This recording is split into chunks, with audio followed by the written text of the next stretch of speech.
ഇന്ന് തന്നെ ഡൗൺലോഡ് ചെയ്യൂ. കാണൂ നിങ്ങളുടെ ഫേവറേറ്റ് ഷോസ്. ആന്റി, എനിക്ക് അവിടുത്തെ ദുർഗയുടെ നമ്പർ ഒന്ന് വേണമായിരുന്നു.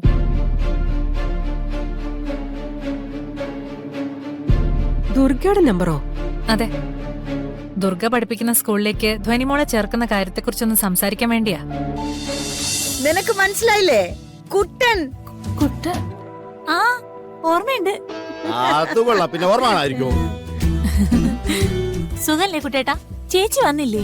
ഇല്ല, ഞാൻ ഇങ്ങോട്ട് വരണമെന്ന് പറഞ്ഞപ്പോഴേ നിങ്ങളെല്ലാരും അന്വേഷിച്ചെന്ന് പറയാൻ പറഞ്ഞു. കുട്ട, ഓ ദേവനകത്തുണ്ട്. പറഞ്ഞു. ദേവാ, ധാര വന്നേ നോക്കിയേ. ദേവേട്ടാ. ആഹാ, ആര്? കുട്ടനോ? വാ. എന്തുണ്ട് കുട്ട? പിന്നെ കാലിന് വേറെ പ്രശ്നമൊന്നുമില്ലല്ലോ? ഇപ്പൊ കുഴപ്പമൊന്നുമില്ല. ഇതെന്താ എത്താൻ ഇത്രയും താമസിച്ചത്? അത് അപ്പൊ കുട്ടൻ വരുന്ന കാര്യം നിന്നെ അറിയിച്ചിരുന്നു അല്ലേ? എന്നിട്ട് നീ എന്നോട് പറഞ്ഞില്ലല്ലോ. അത് പിന്നെ കുട്ടനല്ല ആള്. ഇവിടെ എത്തുമെന്ന് പറഞ്ഞാലും എത്തിക്കഴിഞ്ഞാലേ ഉറപ്പിക്കാൻ പറ്റൂ. നിന്ന നെൽപ്പിൽ അപ്രത്യക്ഷനാവാനും പ്രത്യക്ഷപ്പെടാനും ഒക്കെ സിദ്ധിയുള്ള ആളല്ലേ? ദേവേട്ടാ, അങ്ങനെ തന്നെ കളിയാക്കൊന്നും വേണ്ട. ജോലിയുടെ കാര്യമാകുമ്പോ അങ്ങോട്ടും ഇങ്ങോട്ടും പോകുമ്പോ ഇങ്ങനെയൊക്കെ ആയിപ്പോവും. അതിനെന്നെ കുറ്റപ്പെടുത്താതെ.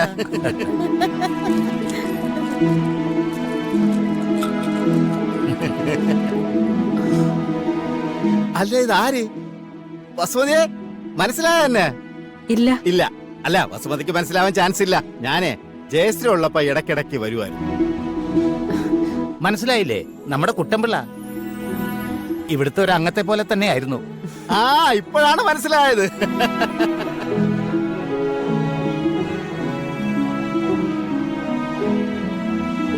അയ്യോ, ഇത് ദുർഗമോളല്ലേ?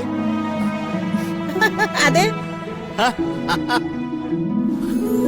ഇങ്ങോട്ട് വാ. വാ ഇങ്ങോട്ട്. സുഖം തന്നെ മോളെ. നീ വലിയ കുട്ടിയായി പോയല്ല. മോളിപ്പോ എത്രയാ പഠിക്കുന്നേ? പഠിക്കുക. അവളിപ്പോ ടീച്ചറാ. ആഹാ, ടീച്ചറാണാ? ഞാൻ വിചാരിച്ചേ ജയശ്രീയുടെ മോള് ജയശ്രീയെ പോലെ വലിയ പോലീസ് ഓഫീസർ ആവുമെന്ന്. സാരമല്ല, ഇത് നല്ല പണി തന്നെ. കൊച്ചു കുട്ടിയേക്ക് 10 അക്ഷരം പറഞ്ഞു കൊടുക്കുന്നല്ലേ മെഡിക്ക്. ചേട്ടാ വന്നിരിക്കും. പറയട്ടെ അമ്മാ, എനിക്ക് ഇങ്ങോട്ടുള്ള സ്റ്റേഷനിലേക്ക് ട്രാൻസ്ഫർ ആയി. ആണോ? ആ, താമസിക്കാൻ വേണ്ടി ഒരു വീട് നോക്കിക്കൊണ്ട് കിടക്കായിരുന്നു. അല്ലെങ്കിൽ ക്വാർട്ടേഴ്സ് വല്ലതും കിട്ടാൻ വേണ്ടി ഇങ്ങനെ പരിശോധിച്ചുകൊണ്ടിരിക്കുന്ന സമയത്താണ് ചേട്ടനെ ഞാൻ വിളിച്ചത്. അപ്പൊ ചേട്ടൻ പറഞ്ഞു, എന്നാ നീ ഇങ്ങോട്ട് പോരുന്നു. അങ്ങനെയാണ് ഞാൻ ഇവിടെ എത്തിയത്. മോളെ, ഇനി കുറച്ചു ദിവസം ഞാൻ അവിടെ ഉണ്ടാവും കേട്ടാ. മോളെ, മുറി റെഡിയല്ലേ? അതെ അച്ഛാ. കുട്ടന് യാത്രയൊക്കെ കഴിഞ്ഞ് വന്നതല്ലേ, മുറി കാണിച്ചു തരും. ഒന്ന് കുളിച്ച് ഫ്രഷ് ആവ്. ബാക്കി വിശേഷങ്ങളൊക്കെ അത് കഴിഞ്ഞ് പറയാം. ആയിക്കോട്ടെ മോളെ, കുട്ടന് നല്ലൊരു കാപ്പി കൊടുക്ക്. കുളി കഴിഞ്ഞ് വരുമ്പോഴേക്കും മതി. ശരി അച്ഛാ. മോളെ, മോളെ വിത്തോട്ട്. വാ കുട്ട. ഓ, പയ്യെ പയ്യെ. ദാ. പയ്യെ. ആ.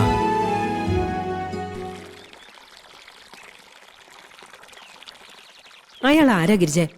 ആ, ദേവേട്ടന്റെ സുഹൃത്താ, പോലീസിലാ. പിന്നെ ജയശ്രീയെ നന്നായിട്ട് അറിയാവുന്ന ആളും. ഇയാളെയൊക്കെ എന്തിനാ ഇങ്ങോട്ട് കെട്ടിയെടുക്കുന്നേ? വരുന്നോർക്കും പോകുന്നോർക്കും ഒക്കെ താമസിക്കാൻ ഇതെന്താ ലോഡ്ജാണോ? ശരിയാ, ഇയാളെ ഒന്നും ഇവിടെ താമസിപ്പിക്കേണ്ട ഒരു കാര്യമില്ല. നാത്തൂനത് ചോദിക്കായിരുന്നില്ലേ? ഞാൻ പറഞ്ഞത് വേറെ രീതിയിലാവും. അമ്മ തിരിച്ചെന്തെങ്കിലും പറഞ്ഞ എന്റെ കൺട്രോൾ വിട്ട് ഞാൻ എന്തെങ്കിലും വിളിച്ചു പറയുകയും ചെയ്യും. അയാൾ വന്ന് കയറിയപ്പോഴേ ഞാൻ എങ്ങനെ പറയാനാ? വരട്ടെ, സമയവും സാഹചര്യവും നോക്കി അയാളെ ഇവിടുന്ന് പറഞ്ഞുവിടാം.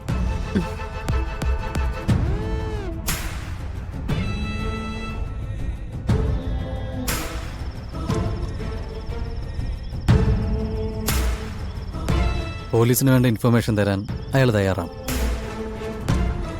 Thank you Sanjay. നിങ്ങൾ വിചാരിച്ച കാര്യം നടക്കുമെന്ന് ഞാൻ പറഞ്ഞിരുന്നില്ലേ? പക്ഷെ അയാൾ ഐഡന്റിറ്റി വെളിപ്പെടുത്താനോ നേരിട്ടൊരു കമ്മ്യൂണിക്കേഷനോ തയ്യാറല്ല. പിന്നെങ്ങനെയാ? സഞ്ജയ് വഴി ഇൻഫർമേഷൻ കൈമാറാനാണോ? ഏയ്, അതൊന്നും നടക്കില്ല. എനിക്ക് എൻ്റെതായ തിരക്കുകളുണ്ട്. അത് ശരിയാ. നിങ്ങളൊരു സാറ്റലൈറ്റ് ഫോൺ അയാൾക്ക് കൊടുക്കണം. അതുവഴിയായിരിക്കും അയാൾ സംസാരിക്കുക. സാറ്റലൈറ്റ് ഫോൺ എന്നൊക്കെ പറയുമ്പോൾ അത് കുറച്ച് കോംപ്ലിക്കേറ്റഡ് ആണ്. ഒരു കോംപ്ലിക്കേഷനും ഇല്ല.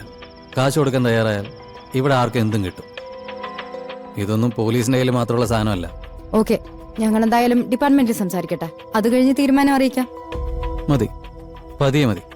ഒരു ധൃതിയില്ല. നിങ്ങളെ സൗകര്യം പോലെ വിളിച്ചാൽ മതി. ഓക്കെ. ശരി അപ്പോ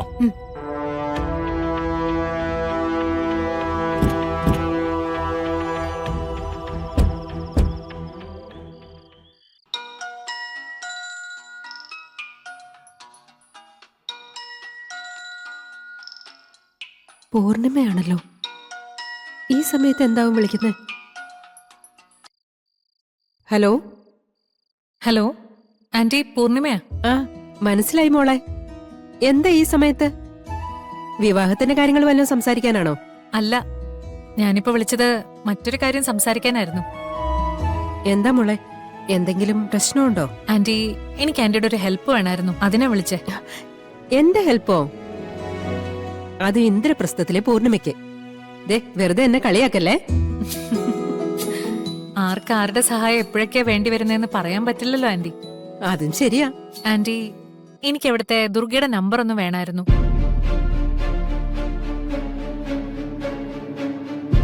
ദുർഗയുടെ നമ്പറോ? അതെ, ദുർഗ പഠിപ്പിക്കുന്ന സ്കൂളിലേക്ക് ധ്വനിമോളെ ചേർക്കുന്ന കാര്യത്തെക്കുറിച്ചൊന്ന് സംസാരിക്കാൻ വേണ്ടിയാ. അയ്യോ പൂർണിമ, അത് പൂർണിമ വിചാരിക്കുന്ന പോലെ ഒരു വലിയ സ്കൂളൊന്നുമല്ല. പ്രത്യേകിച്ച് പൂർണിമയെ പോലെ ഒരാളുടെ മകളെ അവിടെ ചേർക്കാൻ കൊള്ളില്ല. അവിടെ തീരെ ദരിദ്രവാസി പിള്ളേര് പഠിക്കുന്ന സ്കൂളാ. ആന്റി, എനിക്ക് വേണ്ടത് എന്റെ മോളെ സുരക്ഷിതമായി പറഞ്ഞുവിടാനും അവളുടെ കുറവുകളെ മനസ്സിലാക്കി അവളെ പ്രോത്സാഹിപ്പിക്കാൻ കഴിവുള്ള ടീച്ചേഴ്സ് ഉള്ള സ്ഥലവാ. പറഞ്ഞു കേട്ടിടത്തോളം ദുർഗ അത്തരം നല്ലൊരു ടീച്ചർ തന്നെയാ. അതുകൊണ്ട് ആന്റി ആ നമ്പർ ഒന്ന് തരണം. അല്ല, എന്നാലും പൂർണിമ. അല്ല, ആന്റിക്ക് ബുദ്ധിമുട്ടുണ്ടെങ്കിൽ ഞാൻ വേറെ ഏതെങ്കിലും വഴിക്ക് നമ്പർ കണ്ടെത്തിക്കോളാം. അയ്യോ, ബുദ്ധിമുട്ടോ? എനിക്കെന്ത് ബുദ്ധിമുട്ട്? ഞാൻ നമ്മുടെ ധ്വനിമോളെ കുറിച്ച് ഓർത്ത് പറഞ്ഞതാ. നമ്പർ ഇപ്പൊ തന്നെ തരാം. താങ്ക് യു ആന്റി, പറഞ്ഞോളൂ. ഞാനൊന്ന് സ്പീക്കറിലിടട്ടെ.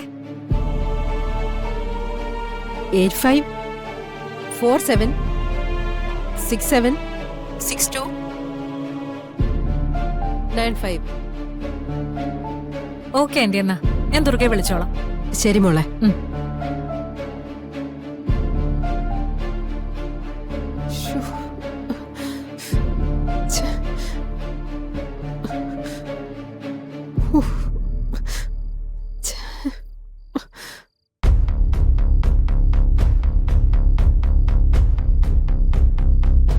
എന്താ നാത്തൂനെ? ആകെ ടെൻഷനായല്ലോ ഗിരിജ. എന്താ, എന്തു പറ്റി? ആ പൂർണിമ ഫോൺ ചെയ്തിരുന്നു. എന്തിന്? പൂർണിമയുടെ കൊച്ചിനെ ദുർഗ പഠിപ്പിക്കുന്ന സ്കൂളിൽ ചേർക്കാൻ. ദുർഗയുടെ നമ്പർ ചോദിച്ചാ വിളിച്ചത്. ദുർഗയുടെ നമ്പറൊന്നും അവർക്ക് കൊടുക്കുകയൊന്നും വേണ്ട. അവളുമായിട്ടുള്ള ഒരു തരത്തിലുള്ള ബന്ധവും പൂർണിമയും വീട്ടുകാരും തമ്മിൽ ഉണ്ടാക്കാൻ നമ്മളായിട്ട് അവസരം ഉണ്ടാക്കി കൊടുക്കരുത്. ഞാനും അങ്ങനെ മനസ്സിൽ ഉദ്ദേശിച്ചിരുന്നതാ. പക്ഷേ നമ്പർ കൊടുക്കാതെ ഒരു വഴിയും ഇല്ലാത്ത അവസ്ഥയായിപ്പോയി. അതെന്താ? ഞാൻ കൊടുത്തില്ലെങ്കിലും പൂർണിമയ്ക്ക് നമ്പർ കിട്ടും. ആ സ്കൂളിൽ വിളിച്ച് ചോദിച്ചാലും പോരെ? അവർക്കൊക്കെ എല്ലാവരുമായിട്ട് നല്ല ബന്ധമുള്ളതല്ലേ. അത് ശരിയാ, ഞാൻ അത്രയ്ക്കും കൂടി ചിന്തിച്ചില്ല. അവളുടെ നമ്പർ കൊടുത്തു കഴിഞ്ഞ് മനസ്സിന് ഒരു സമാധാനവും ഇല്ല. ദുർഗയും പൂർണിമയും തമ്മിൽ അടുത്താ അത് നമുക്ക് ദോഷം ചെയ്യും.